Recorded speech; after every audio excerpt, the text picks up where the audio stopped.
নয়ন তোমারে পায় না দেখিতে রয়েছ নয়নে নয়নে।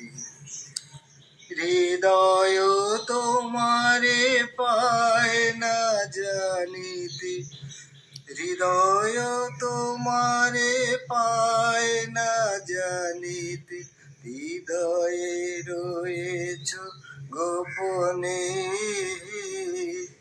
রয়েছ নয়নে নয়নে। নয়ন তোমারে পায় না দেখিতে রয়েছ নয়নে নয়নে। বাসনার বশে মন অবিরত,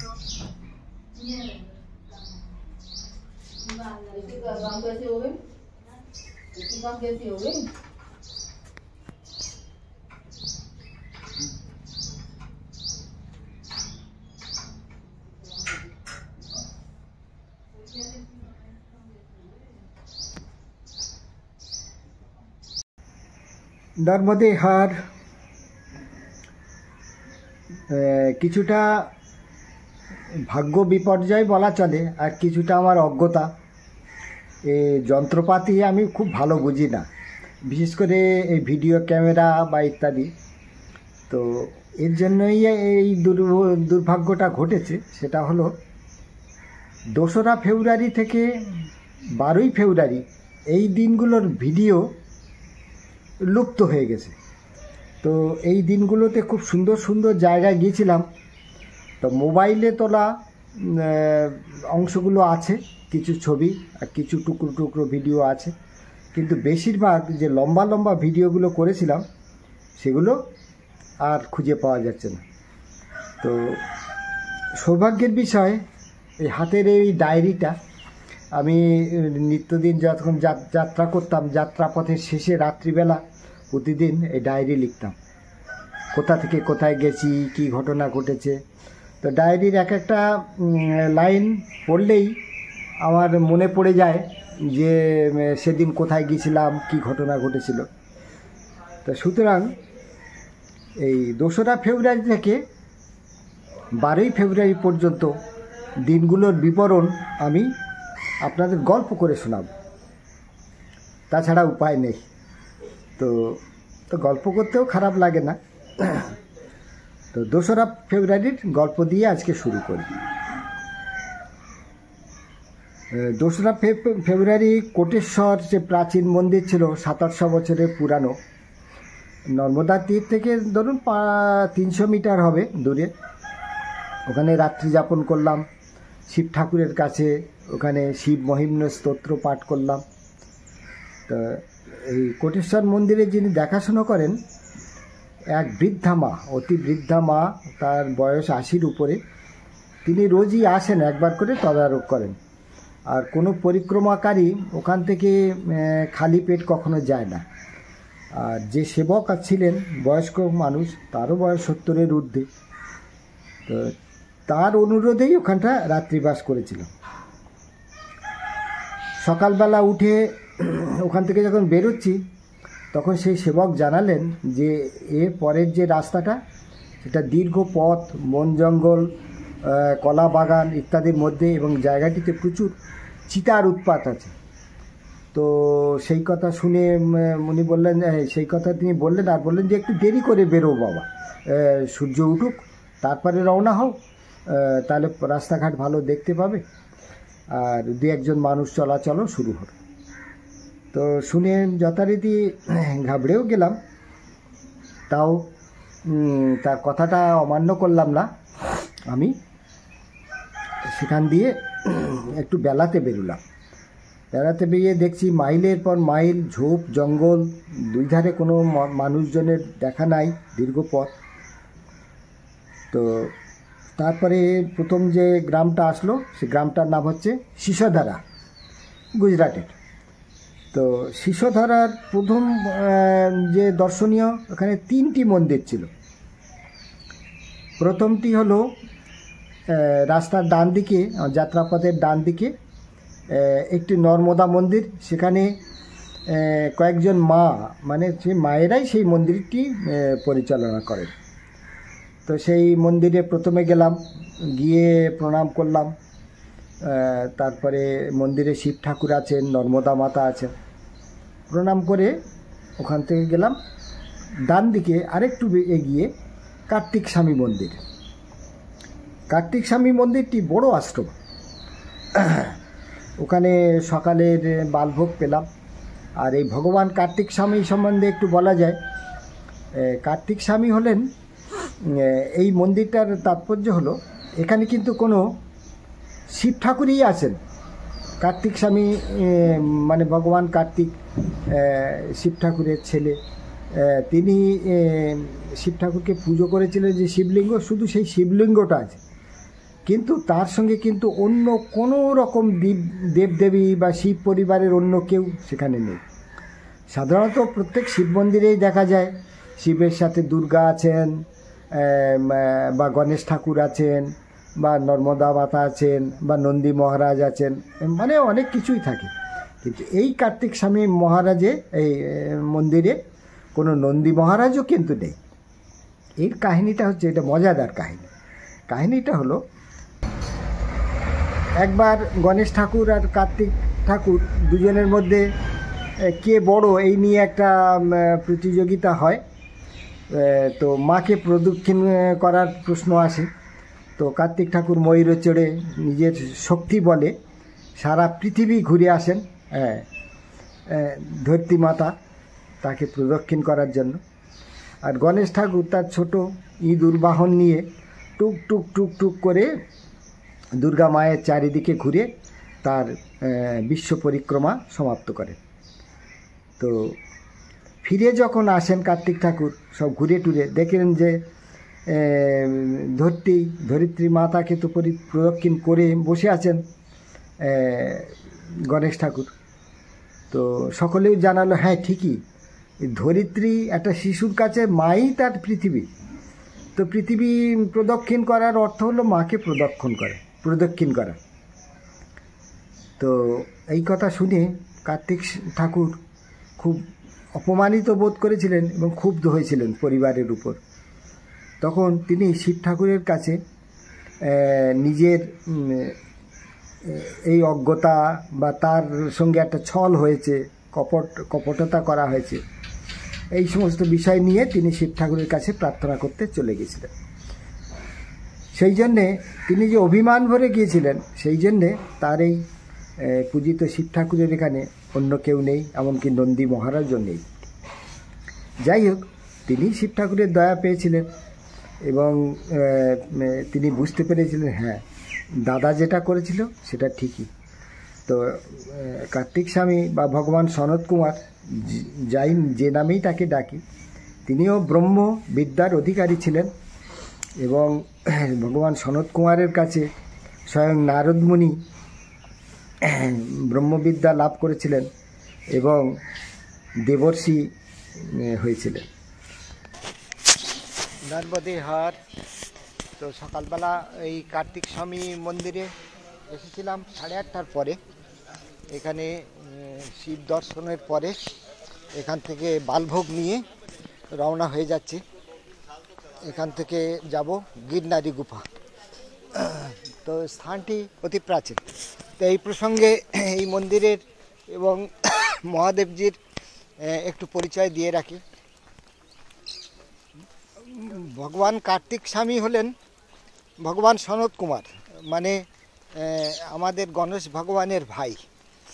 তো যখন পৃথিবী ঘুরে আসার কথা উঠেছিল, তখন গণেশ ভগবান তো মায়ের চারিদিকে ঘুরে অল্প একটুখানি টুকটুক করে মায়ের চারিদিকে ঘুরে তার পৃথিবী প্রদক্ষিণের সমাপ্ত করেছিলেন। আর ভগবান সনত কুমার সারা পৃথিবী ময়ূরের পিঠে চড়ে ঘুরে অনেক দিন পরে ফিরে এসে দেখলেন যে দাদা তো অলরেডি মাকে প্রদক্ষিণ করে নিয়েছে। তখন তার মনে একটু অভিমান হয়েছিল। তিনি ভেবেছিলেন আমার সাথে কি ধোঁকা হলো। তো সেই ভেবে তিনি মনের দুঃখে এই জায়গায় এসে তপস্যা করেছিলেন শিব ঠাকুরের এবং তার দয়া আশীর্বাদ লাভ করেছিলেন এবং মনের মধ্যে অনুভব করেছিলেন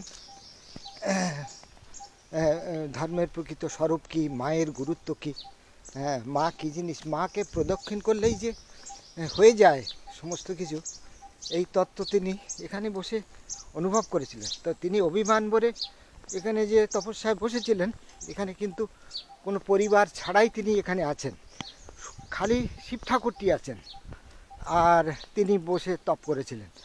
নন্দী মহারাজ নেই, শিব ঠাকুরের পরিবারের অন্য কেউ কিন্তু নেই এখানে এই মন্দিরে। তো এই অপূর্ব স্থান, এত অতি প্রাচীন স্থান। শিবলিঙ্গটি প্রাকৃতিক শিবলিঙ্গ, সেটি অন্য শিবলিঙ্গের থেকে অনেকখানি প্রভেদ আছে।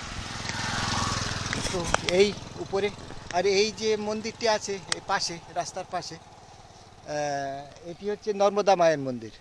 আর ওই দূরে যে গম্বুজটি দেখা যাচ্ছে ওটি হচ্ছে একটি দরগা, মুসলমান শাসকদের আমলের।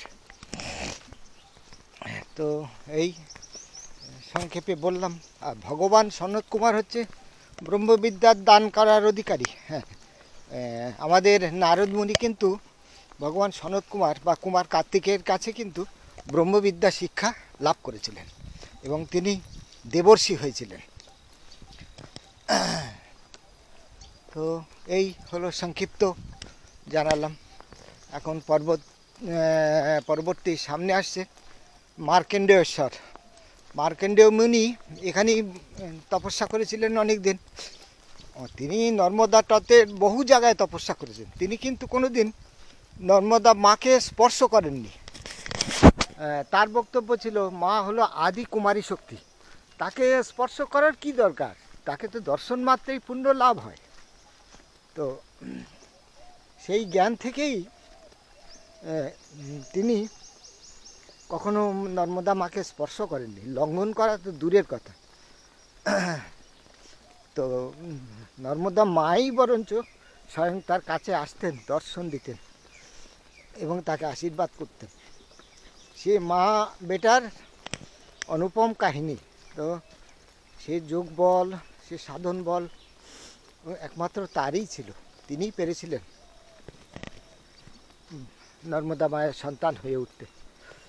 তো পবিত্র এইসব স্থান ইতিহাসের সঙ্গে আমাদের বিভিন্ন সেই সত্য, ত্রেতা, দাপর, কলি সব যুগের সঙ্গে কিন্তু এইসব প্রাচীন স্থান জড়িয়ে আছে। তা আপনি যদি আসেন এখানে দর্শন করেন সেই মন নিয়ে, তাহলে কিন্তু সেই দিব্য অনুভূতি আপনি প্রতি পদক্ষেপেই লাভ করবেন, এটা একদম নিশ্চিত। আমিও আধুনিক বিজ্ঞানের যুগে ছাত্র, ডাক্তারি পাশ করেছি, কর্মক্ষেত্রে অনেক উপার্জন করেছি, কত মানুষের সঙ্গে কলহ করেছি, বিবাদ করেছি, অর্থ সম্পদ লাভের চেষ্টায় কম্পিটিশান করেছি। কিন্তু এইখানে এসে পায়ে হেঁটে কষ্ট করে যে আনন্দ পেয়েছি, যে তৃপ্তি পেয়েছি, সেটা আমার সারা জীবনের সবথেকে দামি সম্পদ। আচ্ছা, তারপরে কার্তিক স্বামী মন্দির দর্শনের পরে বাঁদিকে একটা পাহাড় আছে, একটু সামান্য এগিয়ে, বেশি দূরে নয়। সে পাহাড়টা অনেকটা ঘুরে ঘুরে উঠতে হয়।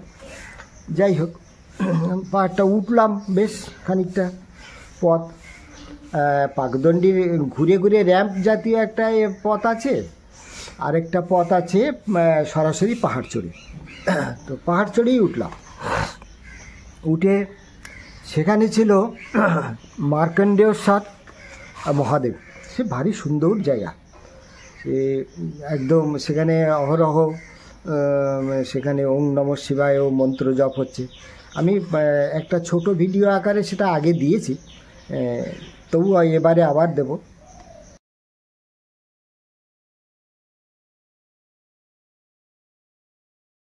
ওম নমঃ শিবায়, ওম নমঃ শিবায়, ওম নমঃ শিবায়, ওম নমঃ শিবায়। ওম নমঃ শিবায়। ওম নমঃ শিবায়। ওম নমঃ শিবায়। নমঃ শিবায়।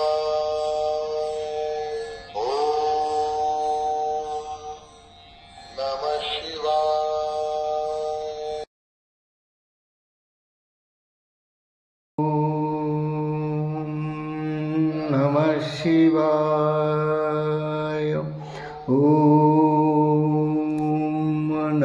শিবায়।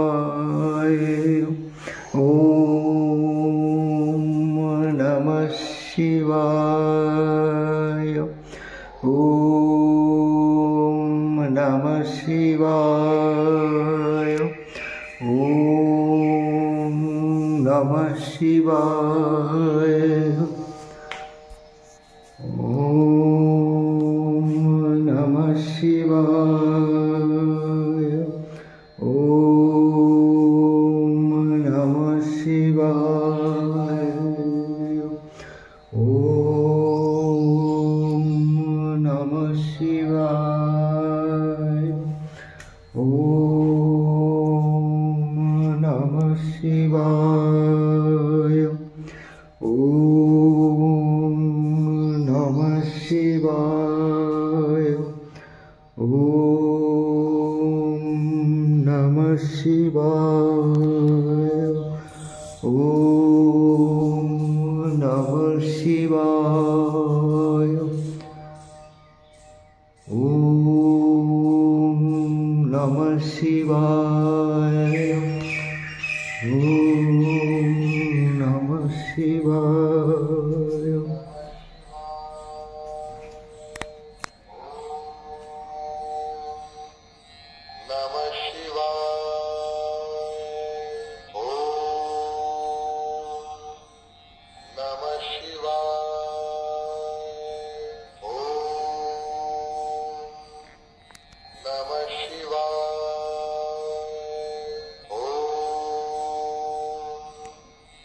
নমঃ শিবায়।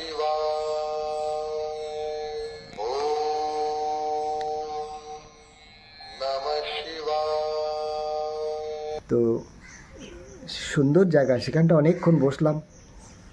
আর পাশে একটি পরিবার আছে যারা হয়তো যে পাহাড়ের উপরেই পরিবারটি, সেখানে ঘেরা দেওয়া জায়গা, ভিতরে একটা ডোবারম্যান সম্ভবত ছিল, তো ঘেউ ঘেউ করছিল।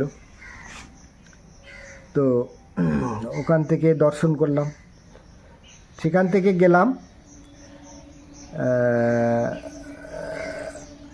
কাচরোদ, বরাছা ইত্যাদি সব গ্রামে।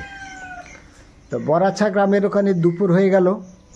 তো দুপুরে নীললোভী দগড়ু মহারাজ, এই দগড়ু মহারাজ কিন্তু নর্মদা খণ্ডে পরিক্রমাকারীদের প্রচুর জায়গায় তাদের সেবা কেন্দ্র আছে, সেবা দেন।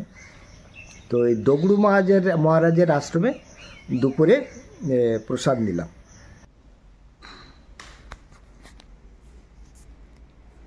এই হলো আশা গ্রামের সোমনাথ শিব মন্দির। খুবই সুন্দর, রূপোর সাপ। সোমনাথ মহাদেব খুব সুন্দর, একদম গায়ে সুশীতল যাকে বলে। অত্যন্ত পবিত্র স্থান, একদম নর্মদা মায়ের কিনারে এই মন্দির। লোকজন বিশেষ নেই। আশ্রমের নাম নীললোভী আশ্রম, আশা গ্রাম। বাইরে যথারীতি নন্দী মহারাজ ও কুর্ম অবতার,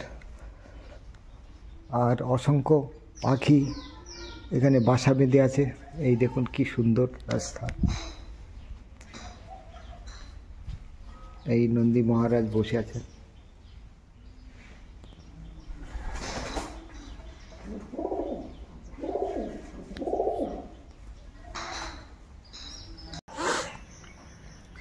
তারপরে নির্বাক, আগ নির্বাক বলে একটা জায়গা, সেখানে পঞ্চমুখী হনুমান মন্দির দর্শন করলাম।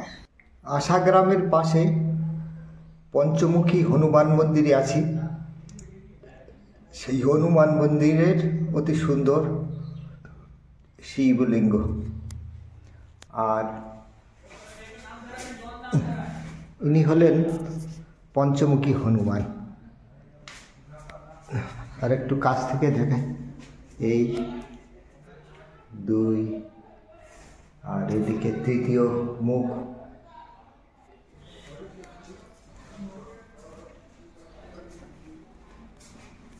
এই হলো তার চতুর্থ মুখ। 1 2 3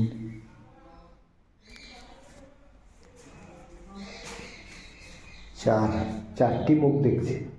তাহলে পঞ্চমুখ কেন বলল? 4 বলছে পঞ্চমুখী হনুমান, জি, কিন্তু চতুর্মুখ। আরেকটি মুখ কোথায়? না, সে আর হয়তো খুঁজে পেলাম না। চতুর্মুখ হনুমান, পঞ্চমুখ না। আরেকটা মুখ কি উপরে?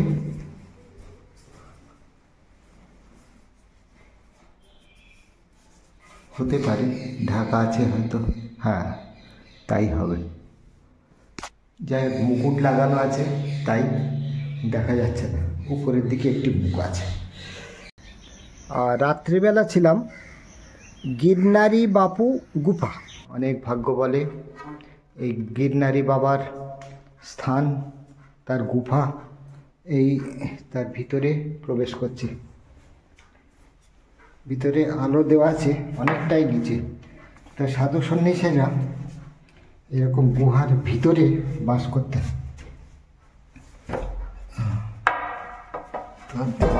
সে স্থান অনেকটা নিচে।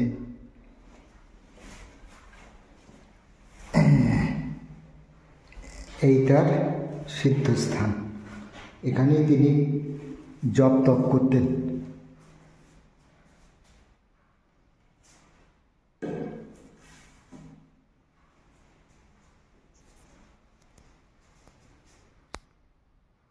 তার তপস্যার স্থল।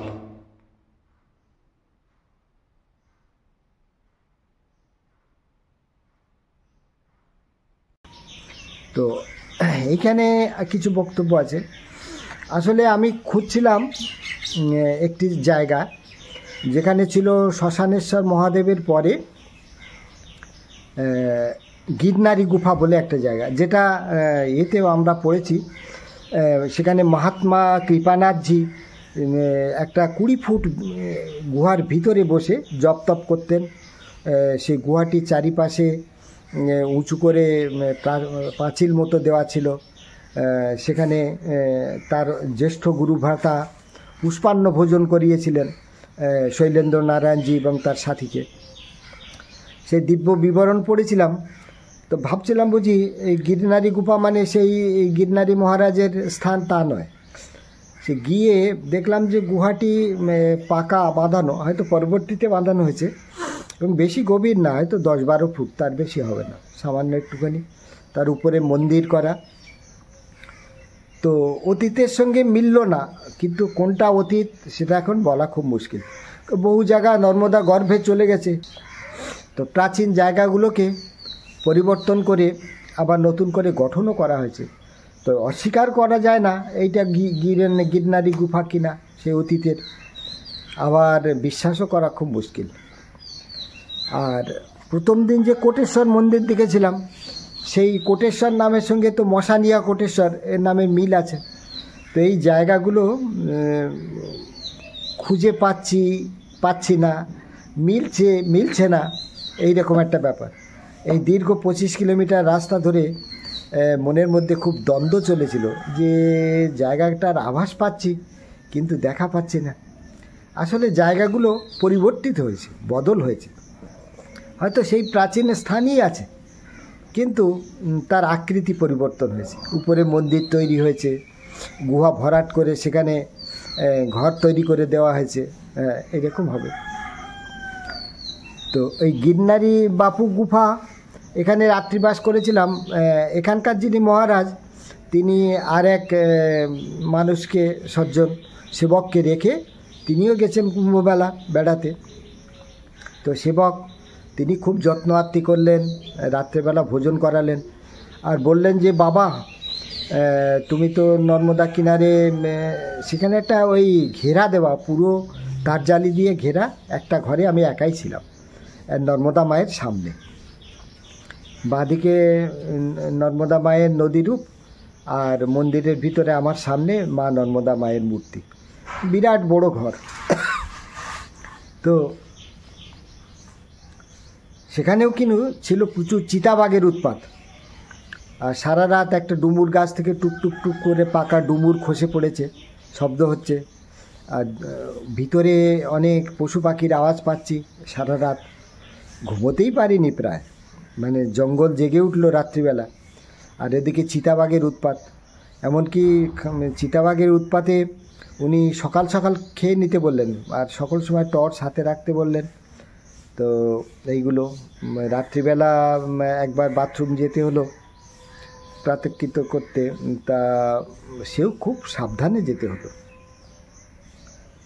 পাকা পায়খানা যদিও, তো ভোর 3টায় যখন উঠছি তখন বেশ ভয়ে ভয়েই জায়গাটা পেরোতে হলো।